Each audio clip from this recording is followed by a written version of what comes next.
teen training. Det er det bedste, der sker for teenagerne i øjeblikket.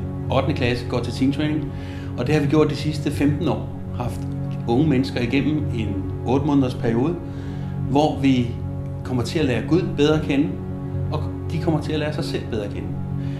Her til påske så slutter vi teen trainingsforløbet af med en tur til Indien, hvor de får en kulturoplevelse og en missionsoplevelse. Og hele perioden nyder vi at se den udvikling, der sker med dem, hvor de bliver mere og mere fortrolige med sig selv, og mere fortrolige med Gud. Teen training, det er det bedste 8. klasserne kan opleve.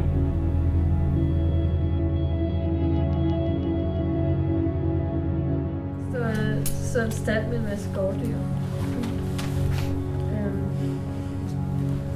Og til sidst så jeg sådan en masse gamle huse. Hunde? Huse med strætræ. Og mange mennesker, og så en kørsel bare gik frit. Og køer gik frit? Ja. Jeg drømte faktisk også noget lige dagen efter Sanka var om, at vi rent faktisk var på et fattigt børnehjem. Jeg regner med, at det var i Indien.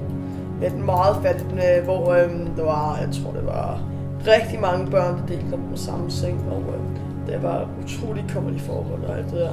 Og at Sanka stod og viste os rundt og sagde, hvad vi kunne gøre for de her børn, hvis vi fortalte dem, hvad Gud ville.